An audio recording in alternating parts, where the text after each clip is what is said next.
Salam alaikum, bonjour tout le monde, Azul. Aujourd'hui, on va parler de la déclaration l'Idarha Saïdani en ce qui concerne le Sahara occidental, d'accord, et que les Marocains ont saisi en vol ou d'ailleurs tout un tapage, ainsi que diaspora sahinouni. Donc on va lui répondre en ce qui concerne cette déclaration.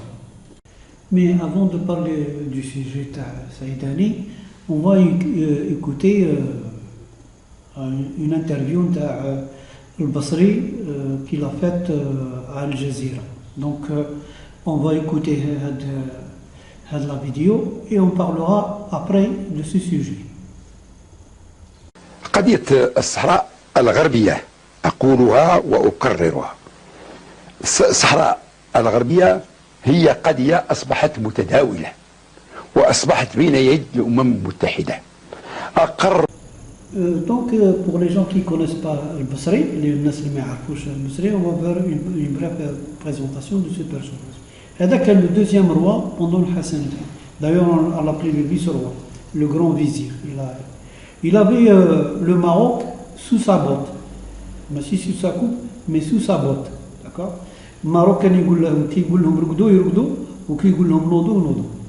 D'ailleurs, il a cumulé le ministre de l'Intérieur pendant 20 ans. En plus du ministre de l'Intérieur, il était ministre de l'Information. C'est-à-dire, il avait tout.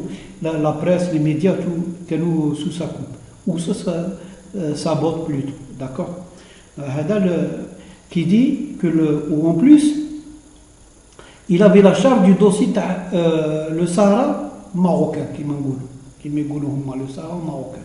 Il a été il a été chargé par le roi d'instruire le dossier du Sahara occidental. D'accord. Donc on peut lire Nakima par exemple sur donc on peut lire le courrier international au Maroc, le Moujal de l'homme qui tenait la nation en laisse. D'accord. La nation en laisse. La nation elle était sous sa botte. On peut lire le ministre de l'Intérieur de Hassan depuis 20 ans. Il faisait figure d'imminence grise du régime. Il avait tout, le pouvoir, la mort, l'insolence et le charme. Durant 20 ans, il a tenu en laisse une nation entière. D'accord. Donc on peut lire un peu plus bas. L'impopularité croissante de son ministre de l'Intérieur, des événements d'Ayoun, des affrontements en septembre entre les Sahraouis et les Marocains dans la plus grande ville de Sahara occidental, qui n'a su se maîtriser. Il était en charge du dossier du Sahara occidental.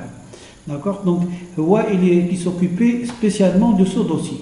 Il déclare que le Sahara n'est pas marocain. D'accord. Le Poitéron, mais c'est pas comme Saïdani.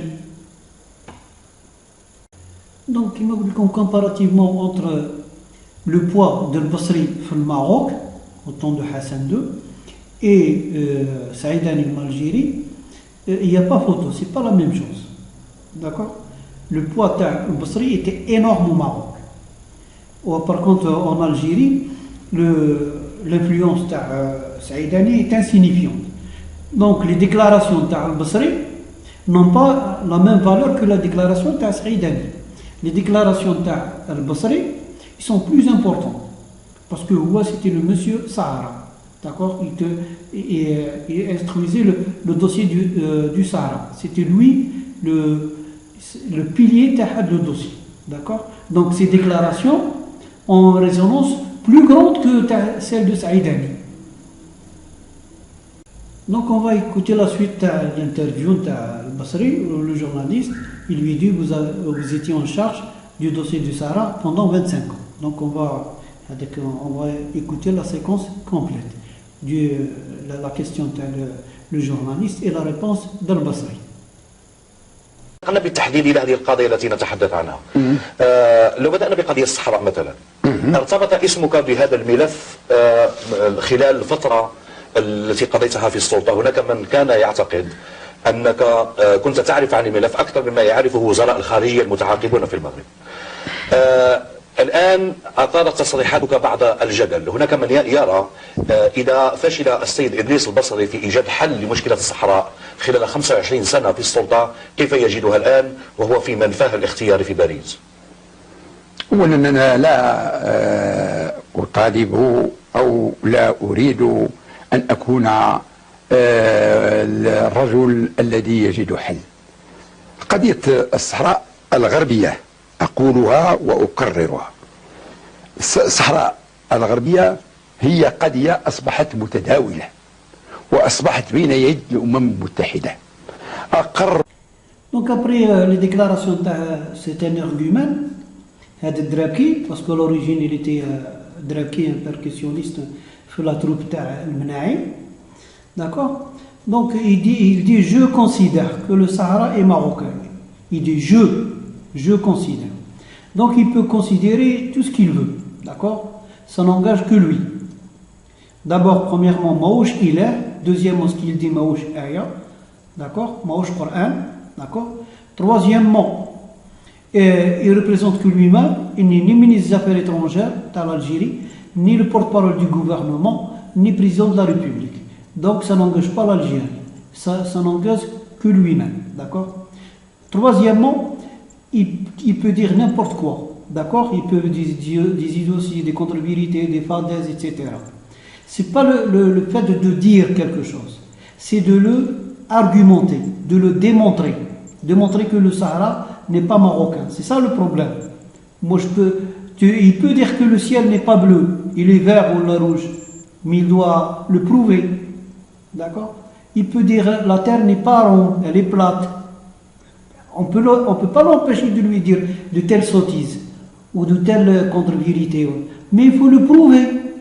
La science, il faut prouver quelque chose pour qu'elle soit une vérité. Donc ce qu'il dit, ça n'a aucune importance. Donc après sa déclaration, tous les médias marocains ont sauté sur l'occasion. C'est une aubaine pour eux. Comme si Saïd Ali Kimagout, comme si le représentant du gouvernement algérien, le porte-parole du gouvernement ou le président de la République qui a fait cette déclaration. Donc maintenant, Diaspora Sahiouni qui a sauté, il a fait 2 ou 3 vidéos après cette déclaration. Donc comme c'est un citoyen qui a fait une déclaration, au moins comme si c'était le ministre des Affaires étrangères ou le porte-parole du gouvernement ou je ne sais pas, qui a fait cette déclaration. Donc la déclaration, il ne représente que lui-même. Il ne représente pas le peuple algérien ni le gouvernement algérien. Donc Drapki, il continue à dire il est libre. Donc il peut dire n'importe quoi. Parce que certainement il a des intérêts à cause de cette déclaration. Il y a quelque chose qui est derrière.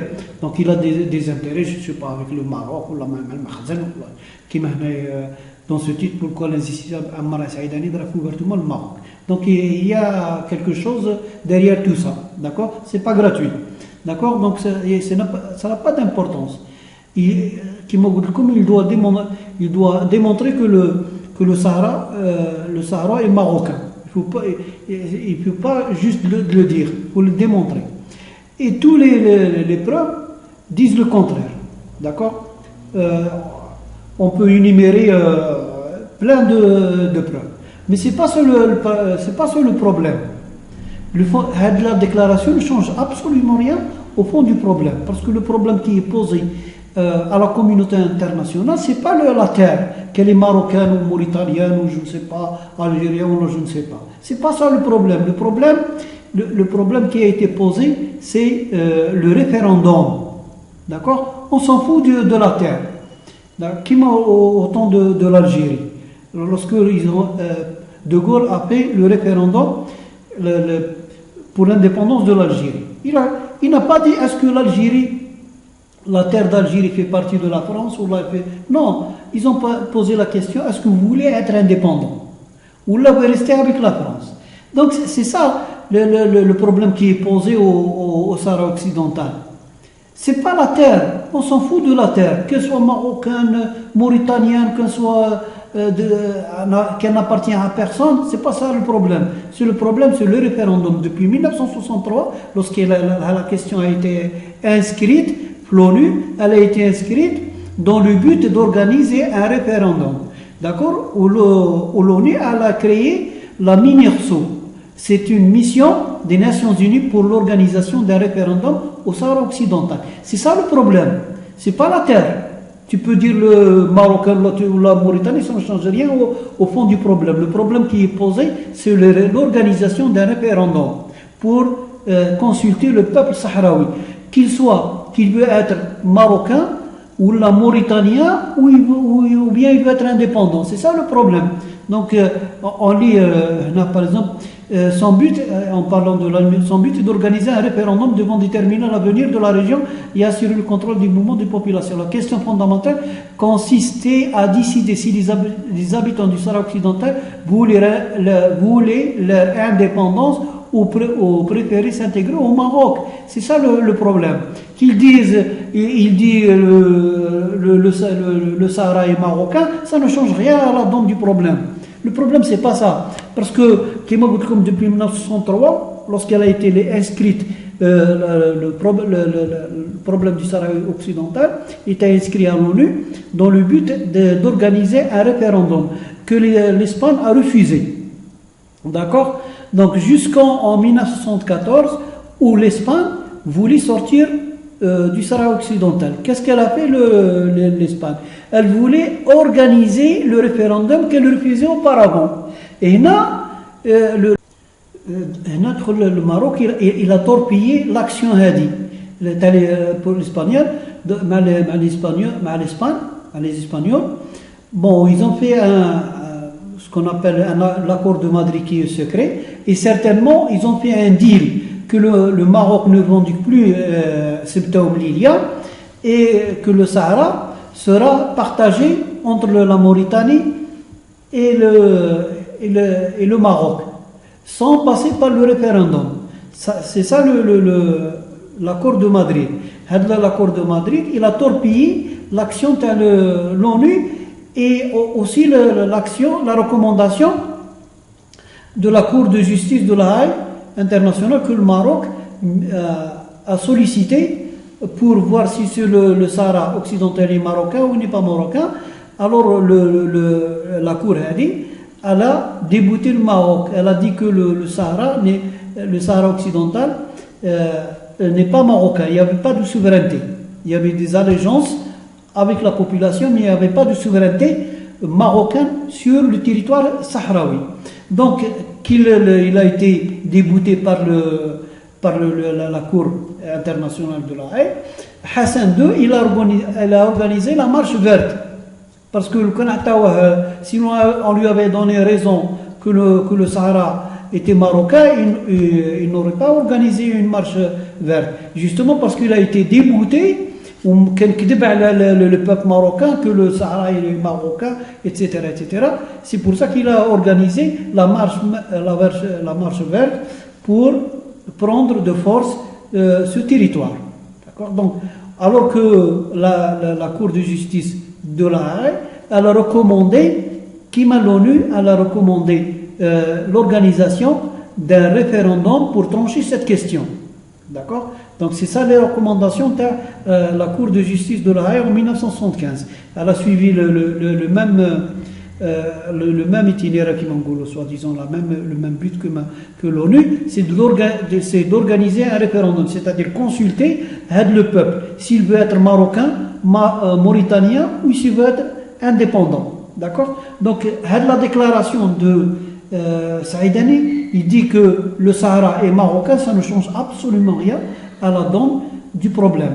La communauté internationale est confrontée à l'organisation d'un référendum au Sahara occidental que le Maroc refuse depuis 1975. Il a torpillé le plan de l'Espagne qui voulait organiser, avant de sortir, elle voulait organiser un référendum pour consulter le peuple sahraoui s'il veut être indépendant ou espagnol, qui sera pour l'Algérie.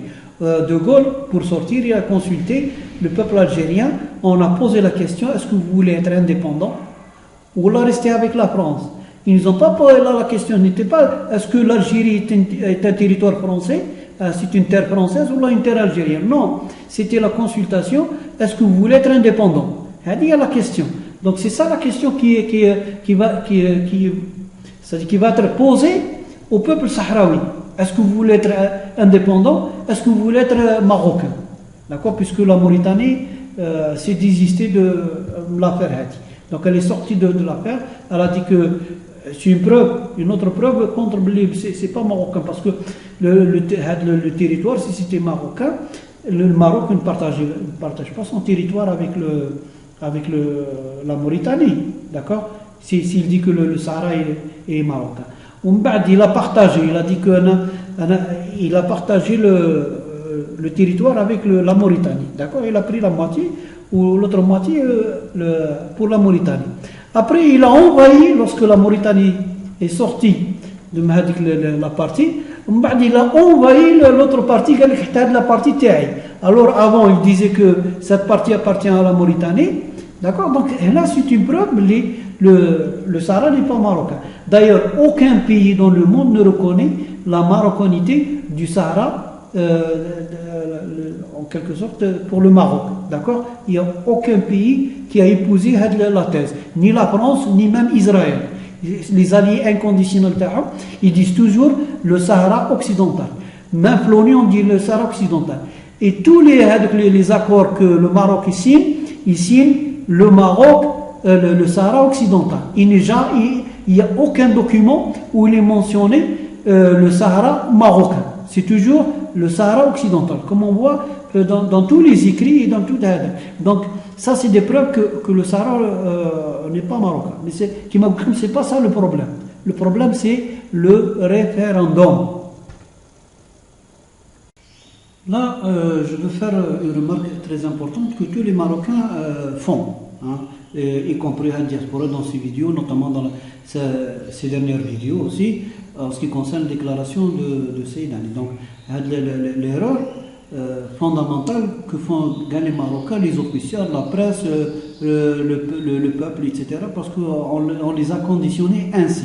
L'erreur, c'est qu'ils croient que l'affaire Sahara, le Sahara occidental, c'est une affaire entre Alger et Rabat, c'est-à-dire entre l'Algérie et le Maroc. C'est une affaire algéro-marocaine. Non, pas du tout. Le problème du Sahara, il est entre le Maroc et l'ONU. D'accord? D'ailleurs, le Maroc s'est piégé lui-même. Qui a inscrit le problème à l'ONU? Qui a fait entrer le problème à l'ONU? C'est le Maroc en 1963, lorsque le Sahara occidental était encore sous souveraineté espagnole, et était encore sous la colonisation espagnole. C'est lui qui a pris l'initiative d'inscrire l'affaire de le Sahara à l'ONU. Donc il a fait entrer le Hadar. Et le problème qui est posé, même si l'Algérie, un de ces jours par exemple, lève sa main ou son soutien pour le Polisario ou la sonate pour le Polisario, le problème n'est pas réglé, parce qu'il faut régler le problème à l'ONU. Il reste toujours posé le problème, c'est d'organiser le référendum. La communauté internationale et l'ONU demandent qu'il soit organisé un référendum faire le territoire. Il faut demander l'avis des Sahraouis, d'accord, en ce qui concerne leur avenir. Donc le problème n'est pas entre l'Algérie et le Maroc, comme l'entendent les Marocains, même les officiels, même la presse, même les citoyens, même tout le monde. Non, le problème n'est pas... Le problème est entre l'ONU, il faut que le Maroc règle son problème avec l'ONU. Parce que c'est l'ONU qui demande d'organiser un référendum au Sahara occidental. C'est pas l'Algérie. L'Algérie s'est inscrite à cette thèse, tout comme tous les pays du monde. D'accord? Et d'ailleurs, dans l'interview que je vais vous repasser, Al-Basri, il le dit clairement. Il dit que le problème est à l'ONU, il n'est pas à Alger ou entre l'Algérie. Donc le gouvernement marocain, c'est-à-dire, il essaye de tromper son peuple, que le problème du Sahara occidental est entre l'Algérie et le Maroc. Il n'est pas entre l'Algérie et le Maroc, il est entre Rabat et l'ONU, d'accord, et aussi le Polisario. D'accord, c'est une remarque très importante à chaque fois, parce que qui m'a dit comme s'il arrive un jour que l'Algérie retire son aide au Polisario, le problème restera toujours non réglé, parce qu'il faut le régler à l'ONU et pas à Alger. وأصبحت بين يد الأمم المتحدة. أقر وأصبحت بين يد الأمم المتحدة.